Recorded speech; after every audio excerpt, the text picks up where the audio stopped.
All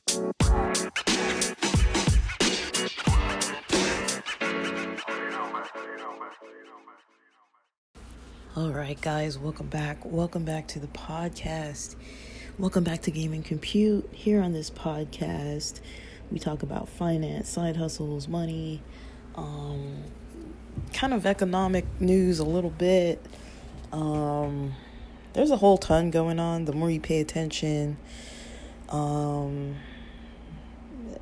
So one thing I kind of wanted to mention is something that I've kind of noticed that I'm wondering if it's not being taken into account.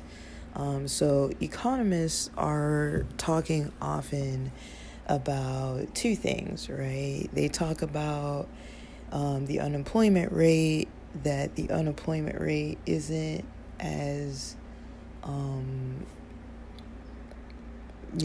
maybe not as good as preferred, that, there are a lot of jobs out there. The people seem to not be taking the jobs. That's one thing that they mention. Another thing that they mention is, pre-pandemic, there seemed to be more productivity at the jobs that people were at compared to current times. And so those were two things I kind of wanted to talk about. I'm not 100% of the logistics behind like all the reasoning for these two findings that economists are talking about, but just my own speculative thing. My own speculative perspective would be potentially when it comes to people not taking jobs. I think it was Kevin O'Leary. He mentioned that, say for example, in California, the minimum wage is $15, which seems decent. But like I was mentioning before, if you live in San Diego, Southern California, overall, unless you're living pretty far inland, you're usually looking for, a $4,500 take home to afford a $1,500 apartment. You're not likely to find things under $1,500. I mean, yes, they exist, but again, there's so few of them that the competition for those spots is pretty high. And so to find one, you either have to know somebody or somebody has to be like pointing you in the right direction right away and approving you, processing all your paperwork, getting you that option. It's not, most of the people I know who are not renting lower than that. And if they are, it's like maybe 1400s, but still closer to 1500. And that's because a lot of them either search through like maybe Craigslist or, word of mouth, and knew people moving and kind of knew somebody who could point them towards a landlord that had like a more affordable option. They kind of got them a foot in the door, or they rented something starting in like 2020. And so that's kind of what I've seen with my own eyes. I haven't really noticed people getting consistent breaks, getting consistent low rate rent. And so when you think about, even the places that might be a little cheaper, maybe even $1,400, maybe $1,350, and we're not counting even roommates at this point. Like, if you're making $15 an hour, you can't really afford that. Usually you're gonna need a take home of $4,500 to be able to even apply, and a credit score of like 650 to be able to apply, unless somebody's doing you a solid, unless somebody's got a method to get you a foot in the door, or unless somebody just is just like, okay, first come first serve, and they choose you and they like you, and but you can't really bank on it. Like, looking at kind of the qualifications, that's really what you need. But there are ways around it, of course, but like the majority of people don't seem to be like just getting a foot in the door like that for a cheaper rate. So I'm wondering how it is if people are making $1,500. I'm wondering how it is if people have to find that much, income.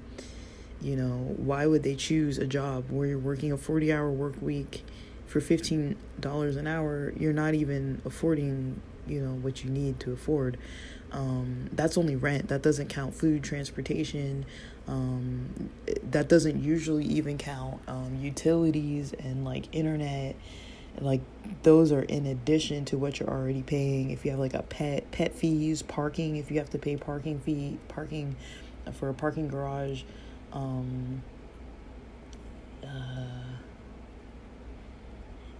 It's really complex. And so that's one thing I'm noticing about why aren't people taking the jobs? Why would someone take a job when you already know you can't afford to live off of what you're making? Like, yeah, it's better than not making anything, but if you already know you can't make ends meet, like, why take the job in the first place, right? So yes, there might be jobs out there, but what are these jobs paying? If they're not paying you over $20 an hour, and I'm not knocking people who make 15, 16, 17, 18, I'm not knocking that. You got to work, you got to eat, you got to feed your family, you got to do what you got to do. But, when it comes down to it, if somebody wasn't employed in the first place, those like lower paying jobs that can't meet your needs aren't really going to be ideal.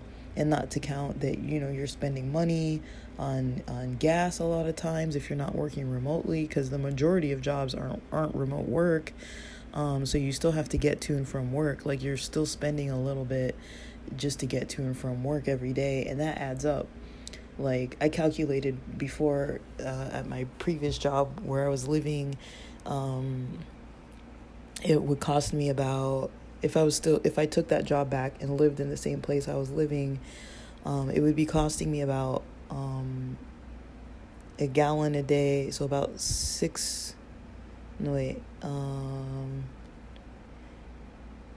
it was about 20 miles, I think, one way. So if my car is about 20 something miles to the gallon, and gas is under $6 right now, a little bit. And I've seen some places in the high $4 ranges in LA, but that's very, very recent. So when I was calculating at about $6, then that would have been like $12 a day. That's just to and from work. Like, $12 a day. 12 times 5, that's $60 a week. That's already, that's a ridiculous amount of money, it's $480 a month just to get to and from work.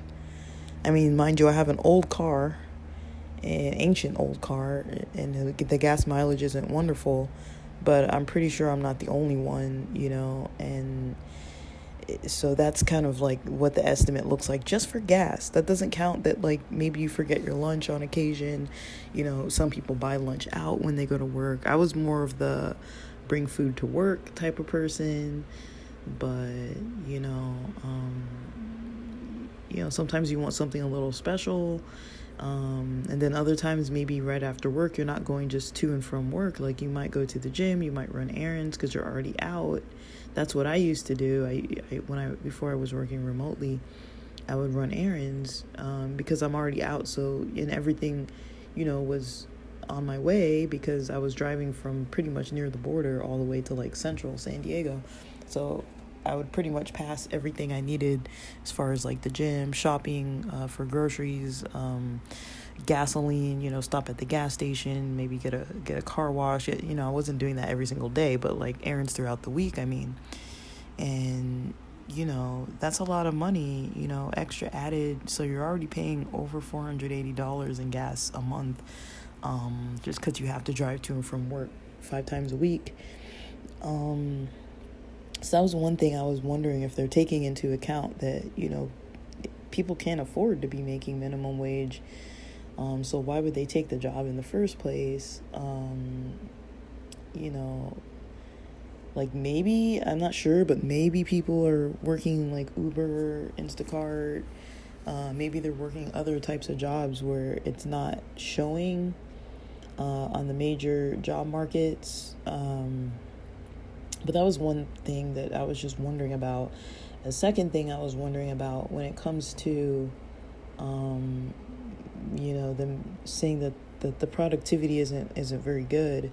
I'm wondering if they're taking into account the stressors and mental health that people are kind of experiencing needs in those areas.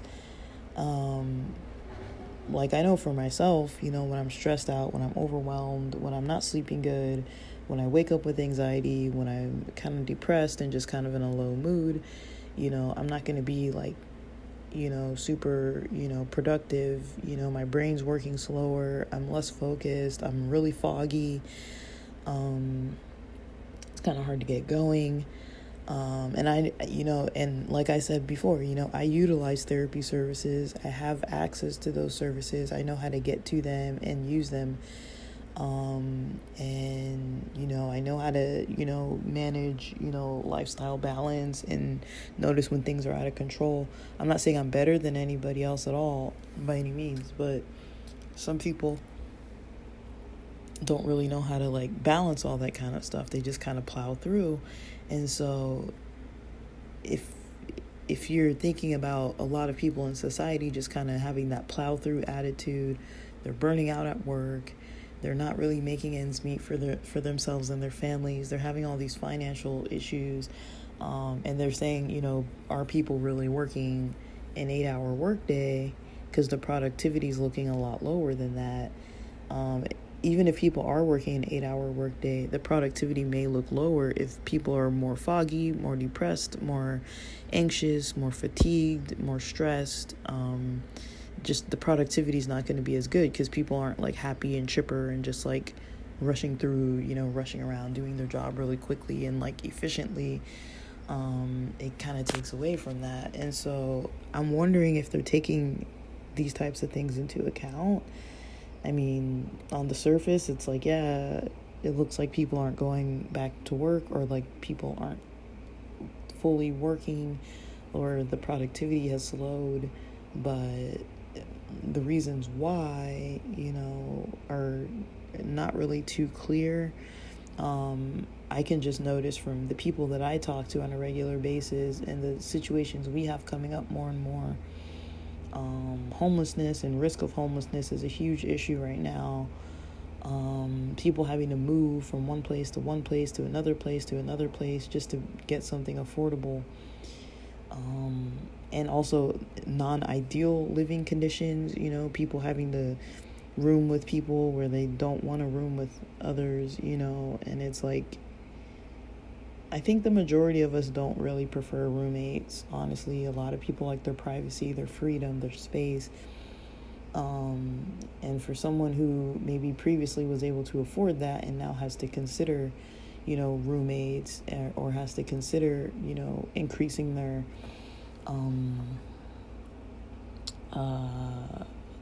credit score over time or, dealing with financial issues or the strains.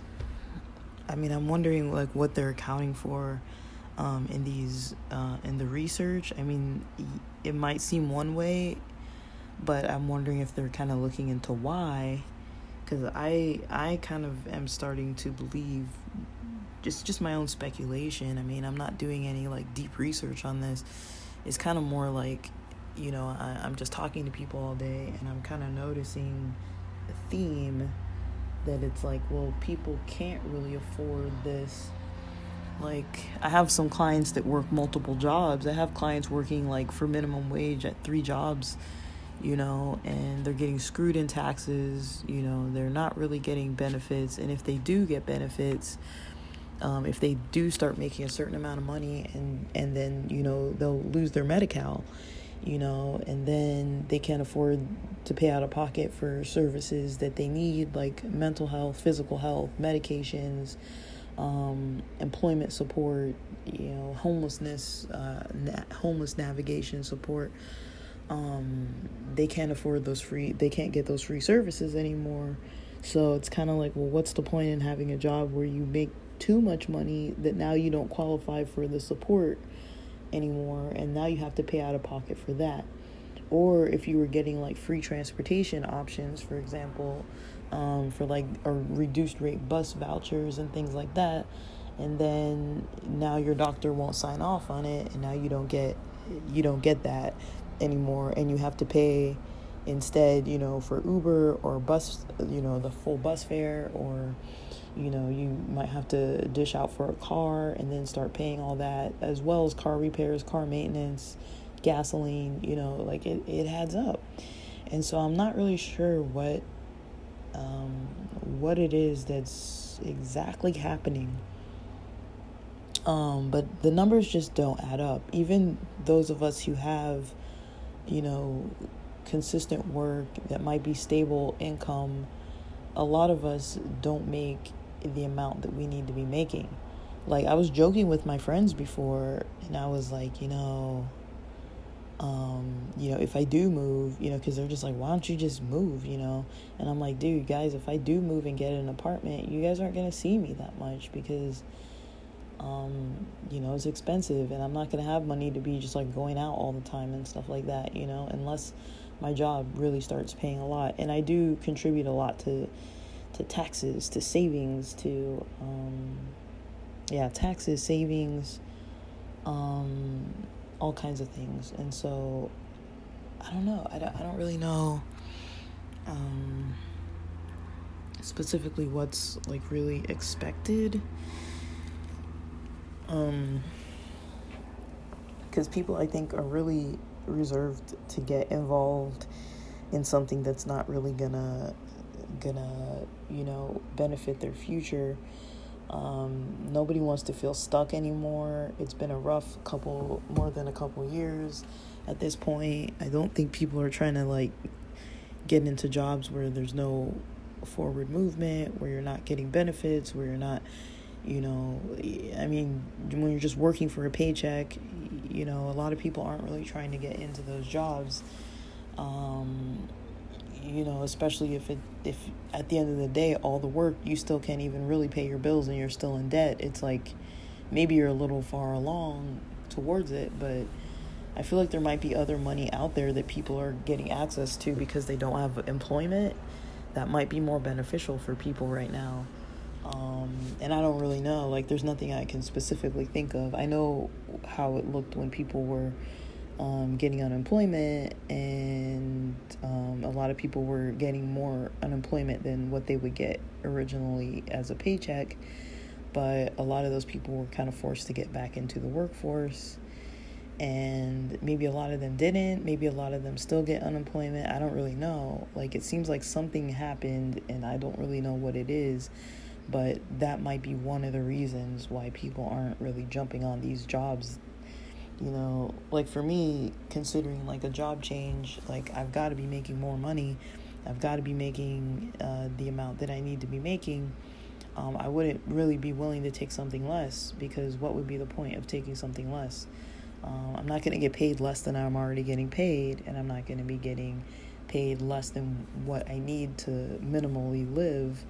And then you want to be able to live more than minimally. You want to be able to save. And with the economic climate as it is, people talking about, the recession coming, and like, now we got all this China stuff with their real estate market crashing, and, we haven't really seen the full results of it yet, but they keep expecting something's going to happen, even though they've been expecting something since like 2017 or so. Ethereum, kind of, merging, and all these different things are just like coming up, whatever's going on in Europe, and then like, with a lot of the economy in Europe just kind of struggling, and, there's world economy issues. The strength of the dollar is changing, and there's a lot of behind the scenes and hidden kind of secrecy that we don't really get access to, that we don't really know, like, what's really going on sometimes. And so I just kind of question, like, yeah, I know what they say, I know what they're talking about with the numbers and with the information that they give out, but are they really looking at the details as to why these trends are occurring? My speculation is mostly that, people aren't just going to take any old job. They've been reflecting for years now at this point about like job satisfaction, lifestyle quality, what they're really passionate about, what really drives people. Nobody wants to just go into a job where they're just getting a check. And if it is just for a check, it better be a dang good check. It can't be like, I don't think the majority of people are trying to work for minimum wage. I don't know that many places where you can afford to live off of minimum wage. Out here, you can't afford it. It's not really an option. Unless you want roommates and all the other kind of stuff. Like, yeah, you can do it, but it's not really ideal. Like, if you have a chance to make more than minimum wage, you'll probably take the position where you'll make more than minimum wage. So I'm not sure what to think. I'm not sure exactly how things are gonna unfold, but yeah, I'm wondering and I'm curious to see what actually does happen.